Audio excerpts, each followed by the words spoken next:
This is our destiny. We about to lift our community so we can be all around the world. Yeah, we gon' be all around the world. All around the world, going all around the world. Yeah, we gon' be all around the world. All around the world, going all around the world.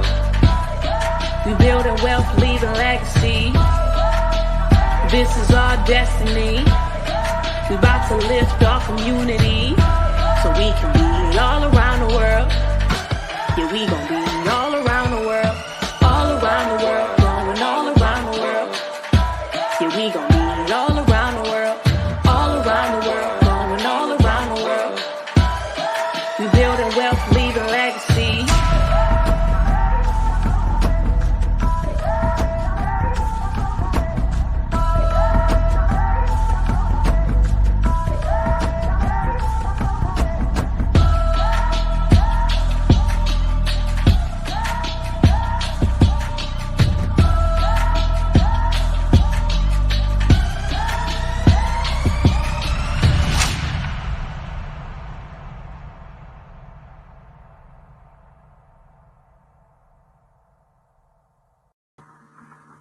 Good afternoon, everyone. I hope you're having a fabulous Friday. It's your girl, Donna Jean, here to talk about a little this, little that, but a lot of Black history. And I have my excellent, fabulous co-host, John Sanders. Hello, John. How are you Miss today? Donna Jane, I'm so honored to be back on the SOS show. It's a pleasure and an honor to have you here. Absolutely. Oh, John. You look like you might be out and about. I'm out and about. You know, we were having this conversation with somebody earlier, and you know, no matter where we are, we can be at Six Flags, at the mall, the grocery store. We're gonna promote Black power anywhere we are. So I'm always ready to have a conversation. Exactly. You don't have to get ready if you stay ready. Powerful point. Powerful point. And we trying to stay ready around here. We trying to get viewers to get ready and be ready and stay ready too. Always ready. Always ready. Yes. Always ready. So, John, tonight we had talked about discussing last week. We talked the different powerful, influential people that a lot of people didn't know about. We spoke about Henrietta Lack. We talked about John Abbott and several others. And they were all very influential in making history, not just Black history, but history, period, because they were the first of millions of people Black people that did things that we never got credit for. But absolutely. I had the reason we're going to talk about this today was because I had a person say, well, you know, Black men, the perception of Black men, it was very negative. It was, everything was negative. Oh, they said Black men were lazy, Black men, the larger the Black man, the more of a threat they were. So I did my research, as always. I told you I do a lot of little research for dealing with you. I had to research so I can have my game up to be with your game. Yeah. So here on the SOS show, before we start talking about something, we try to know a little something about it. It might be this much and it might be that much, but we try to know something about the topic that we're speaking about. So I consulted with several Black men, and one young man told me that you can take two men, one Black and one, it can be a white, it can be any other race, just not Black. They can be the exact same size, the exact same weight, the exact same height. But the Black man is going to be perceived as a threat over the white person or another person that's the exact same size. The Black person is going to be feared because they're going to say his stance as a type stance. So I thought that to be it was sad in one sense, and then it was amazing because I never thought about it like that. Absolutely. This is a really dynamic conversation. And again, I'm so honored to be a part of the SOS show, the SOS movement. Thank you for having me on tonight. But this is a very layered conversation. And I want to take some time to kind of excavate the stratigraphic layers so we can really understand where a lot of this stems from. First, I'm going to just say, and these are a lot of my opinions, my perspectives, my ideologies. I don't necessarily see the problem of being feared or, the whole stereotype of Black men being intimidating. I don't really know why that in itself is a problem.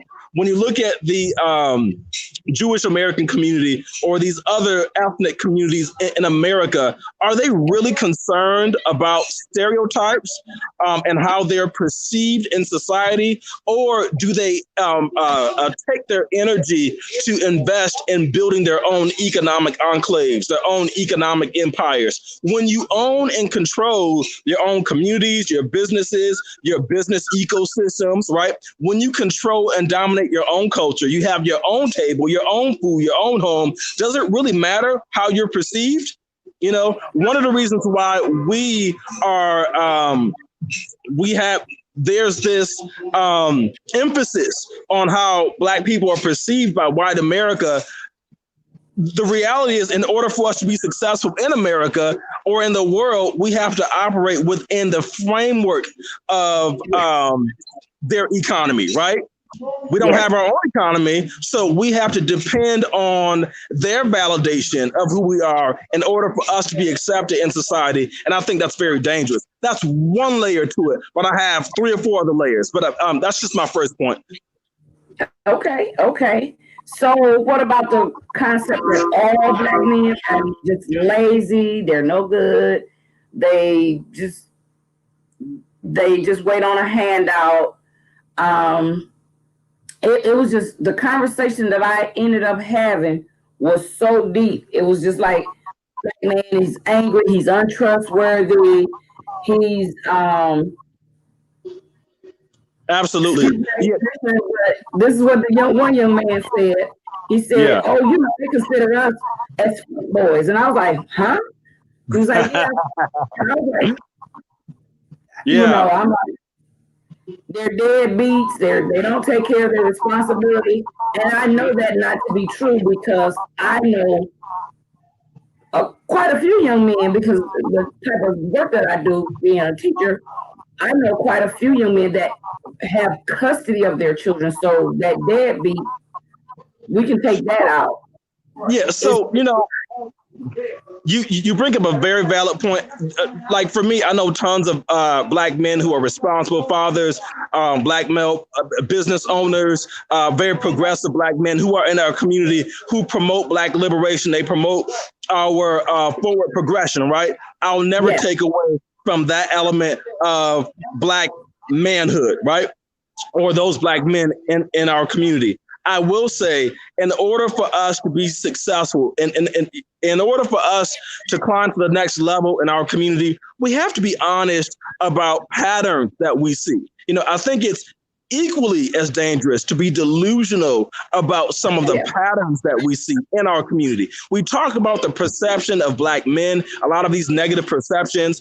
The problem that I have is this: as a community, and I'm going to speak collectively, I'm not speaking to every single Black man in the world, right? There are tons of Black men who are awesome, but there are collective patterns that I see that do not mirror the patterns that we saw before integration policy was established in this country. When we had our Black Wall Streets, we had our Black empires, right? 85% of Black households were headed by Black men before integration policy. Today, 75% of our households are headed by single Black women. That means Black men are absent.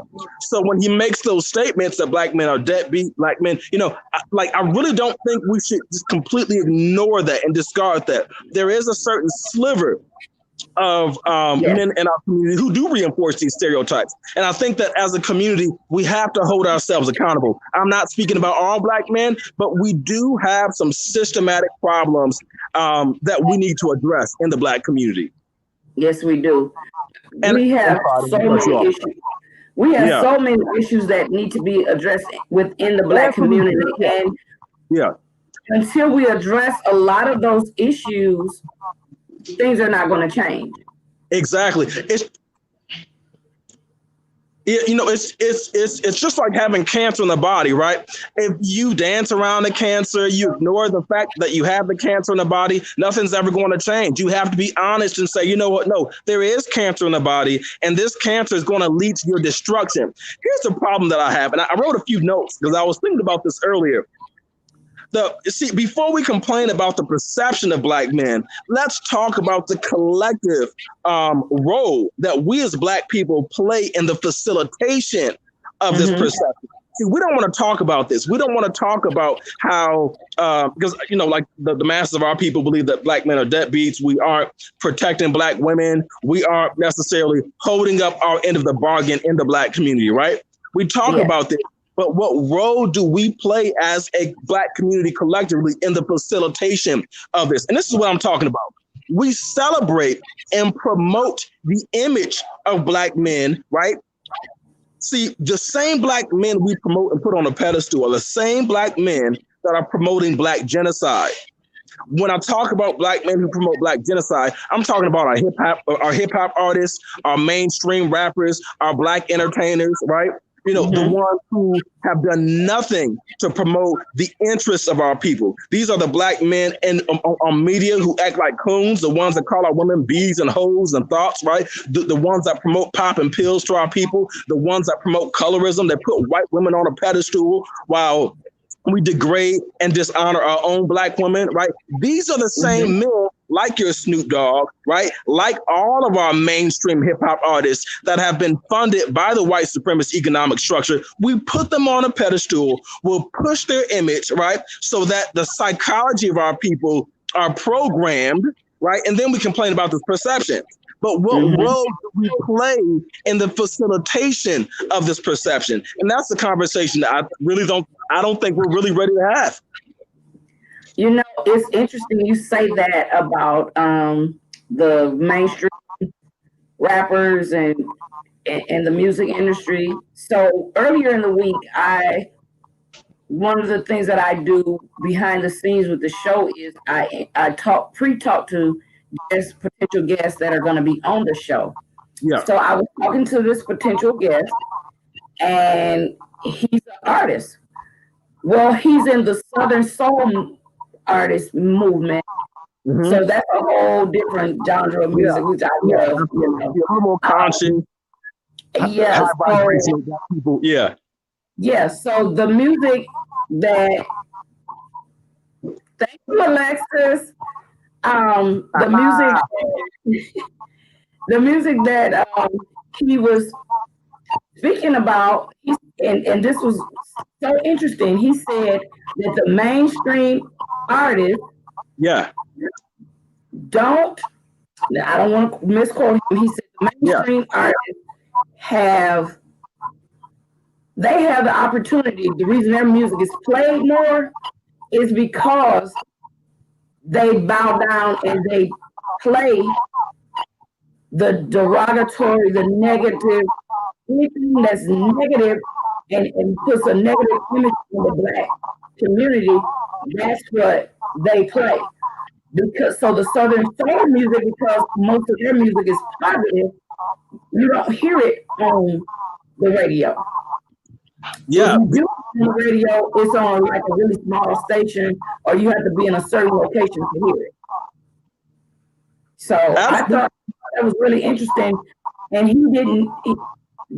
that wasn't even what we, got him to talk about, but he just kind of was like, okay, I'm gonna use your point on my show Friday. He was like, okay. Absolutely. So, yeah. You brought up some phenomenal points, and kudos to the entrepreneur, I'll call him entrepreneur, but kudos to the artist that spoke on what we kind of have been talking about these past few weeks: the systematic, structural, socio-political plot to destroy the Black community. If you look at, again, we have to tie all of these issues together. There's a systematic plot to destroy the Black music industry. before white supremacy crept into the black music industry, listen to what black hip hop artists were talking about before white supremacy crept in, before white entertainers and white companies and corporations came into the black community with their pocketbooks, with their credit cards and their wallets, right? Listen to how black men were referring to women, black women, before white supremacy came in. See, when hip hop first came to the scene, what were black men talking about? Black men were talking about black empowerment, cultural edification. The black hip hop industry was about cultural expression. You know, they used to refer to black women as queens and Nubian goddesses. I remember even when I was younger, my father, my cousins, my older cousins and uncles would go out to the club, and I'm like 5 or 6 years old. I remember they used to refer to women as sisters. Like, yeah, you know, it's ladies' night. The sisters gonna be clean tonight, right? Not once did I hear these men refer to our women as bees and hoes and thoughts. Now we have an entire generation where I don't hear young guys referring to black women as sisters. Now they're all hoes, they're thoughts. This is systematic, this is deliberate. They came into the music industry. It's ironic because the women refer to themselves as bees and hoes, which I think is very sad, that women refer to themselves as one of the most derogatory terms. Don't call me no bee unless you want to get bopped in your mouth. I'm just saying. I actually think you bring up another phenomenal point. I do think that there is a difference between, and this is just my perspective. It's like if you have two women fighting each other, that's an entirely different situation than a man who puts his hand on a woman, right? See, if I as a man put my hand on a woman, that's an entirely different context than when you see two women putting their hands on each other, right?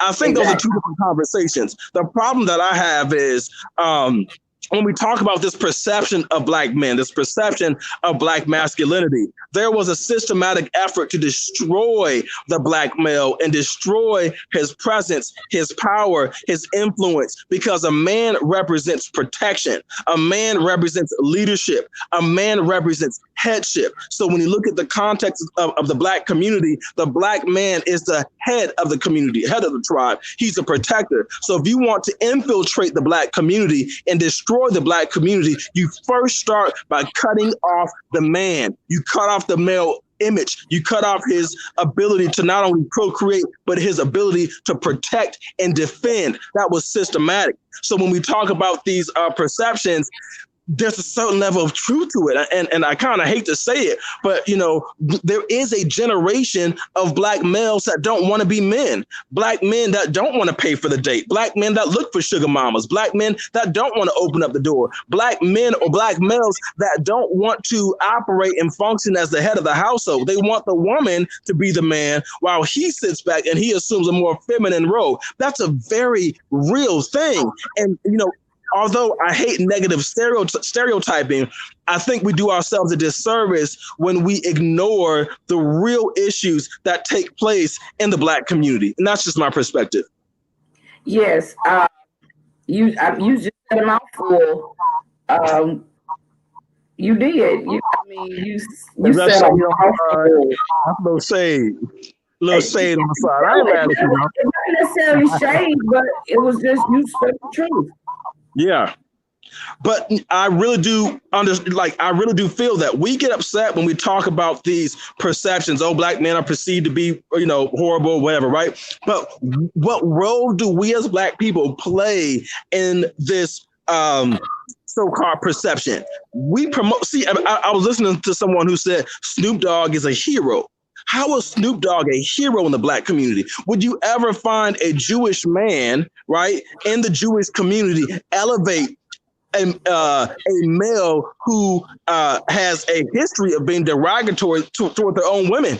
Snoop Dogg has disrespected his wife. He promotes colorism. He's a guy that has disrespected black women on a consistent basis. Look at our music videos. Look at his lyrics. This is a microcosm of where the masses of our males are.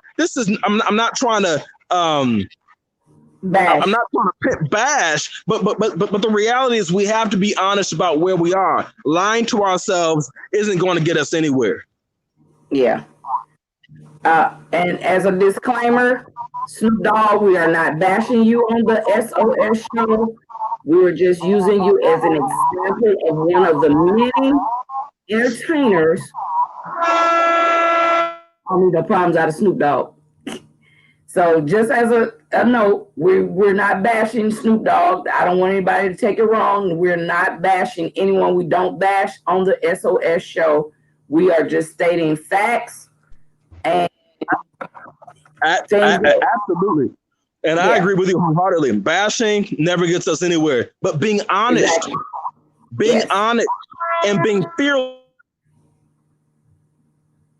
So location is one of the things you get. You can hear the horn. That's the train at the Six Flags. You hear the little kitty train. Absolutely, yeah. But being honest about where we are is love. See, if I watch you walk toward a cliff, right, and I don't interrupt you and tell you, look, this is the wrong direction. You're going to kill yourself.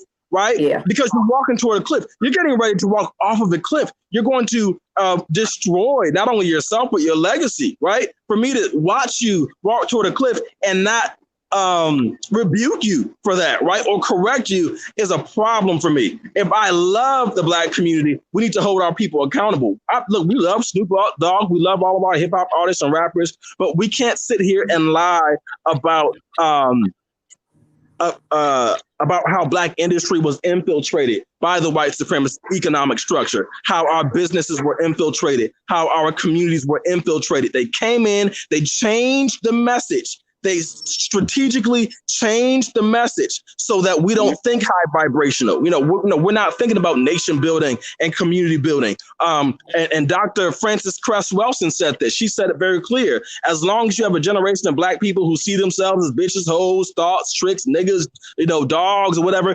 you're not going to be in a vibration where you wake up in the morning in a mindset to create and build. That's not your mindset. So we talk about these perceptions, but we also have to hold ourselves accountable for how we facilitate these perceptions of Black men. So it's a really layered conversation, and I think it's going to take us a few weeks to kind of dissect this. Yes, because one of the things that I had found also was that more Black men experience significant challenges than white men because Black men, they have to worry more about this, just if it's a job. They have to worry more about getting the same job because of their color. And the darker you are, the more negatively you are perceived, which I find that sad, because the dark, I was always raised to believe the darker the cherry, the darker the sweeter the juice, right? Absolutely. But the sweeter he was. Absolutely. But doesn't this go back to us not being empowered? See, when you are empowered, you don't care about perception. Who cares about Who cares about how you see me? That's not my concern. When I own and control and dominate my own community, I own, control, and dominate my own industry, my business ecosystem. Who cares about how white America or these other? Do you think the Jews are sitting back having conversations about how they're being perceived? No, they aggregate their resources, they carve out space, and they dominate their own space. There is a problem, however, with our internalized self-hatred, now, which is a different conversation, right? I do have a problem with Black people who have these same negative perceptions of Blackness, right? Which is a different topic for a different week. I just think that we do ourselves a disservice when we focus on how other people perceive us rather than taking that energy to build our own communities, our own industries, and our own institutions. Yes. So, it's sad because since slavery, Black men have been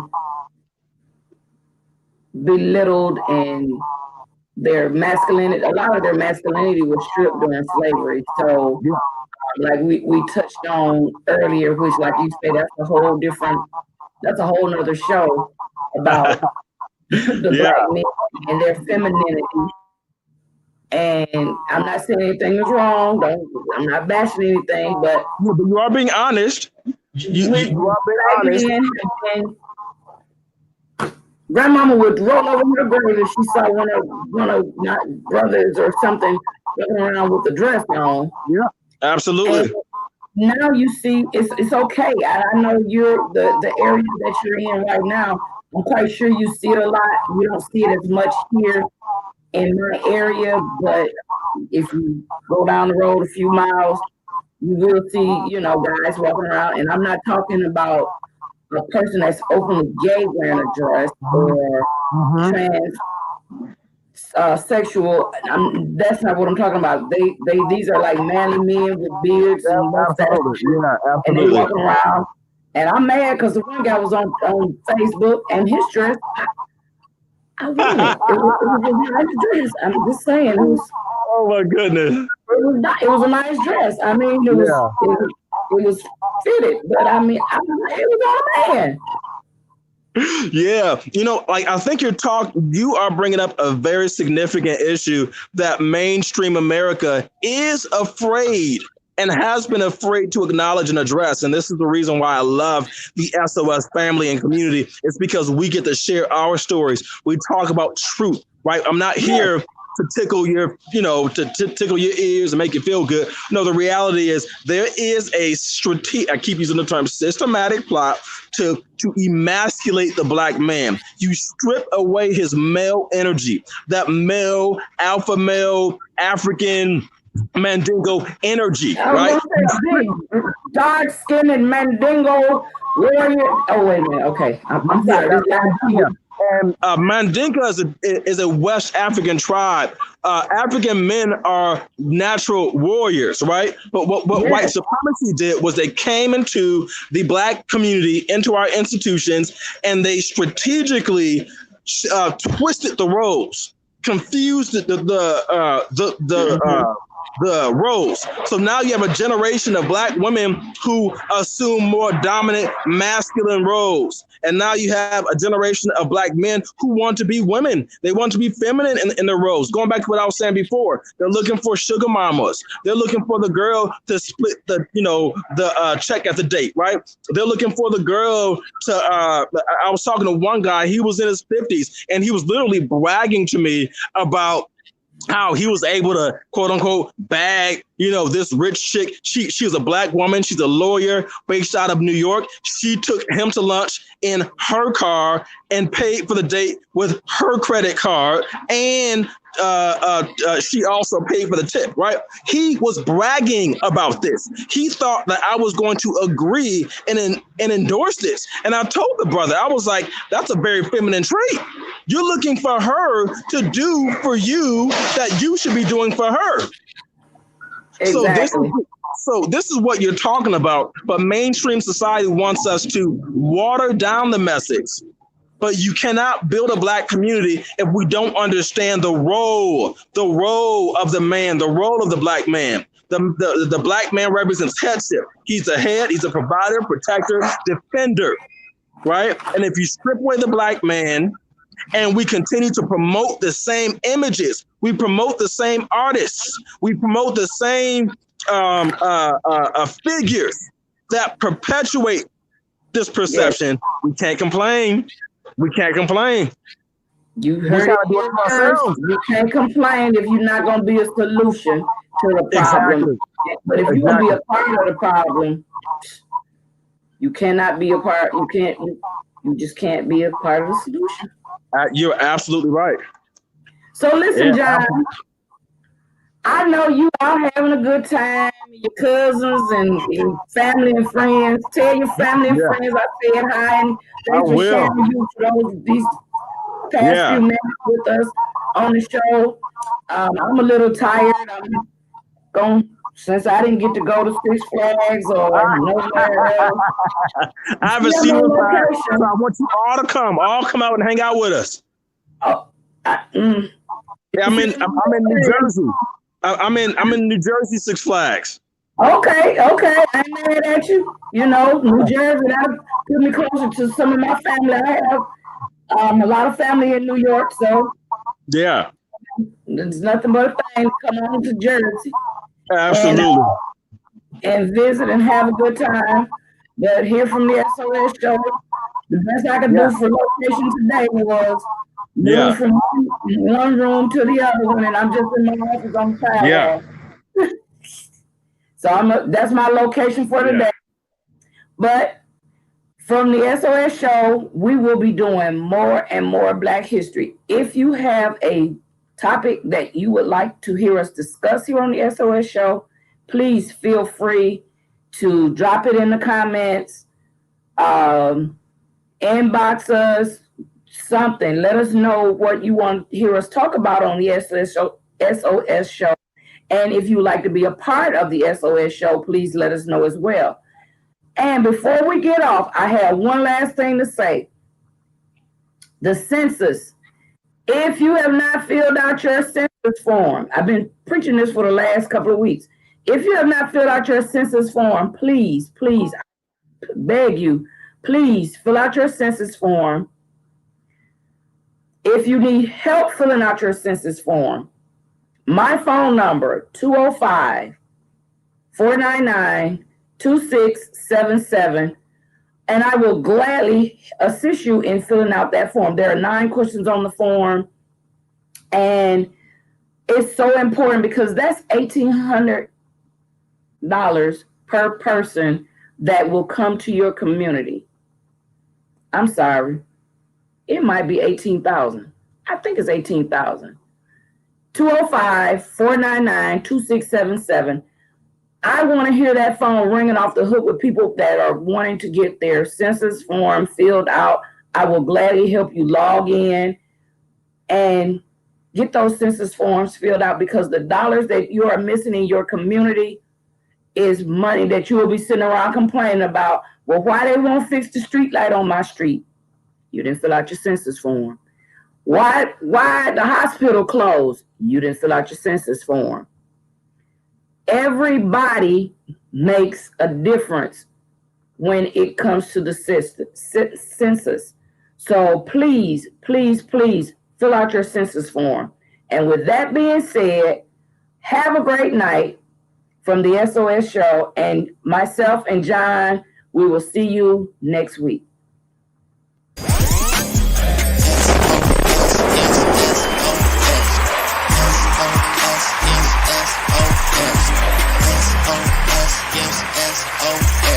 I know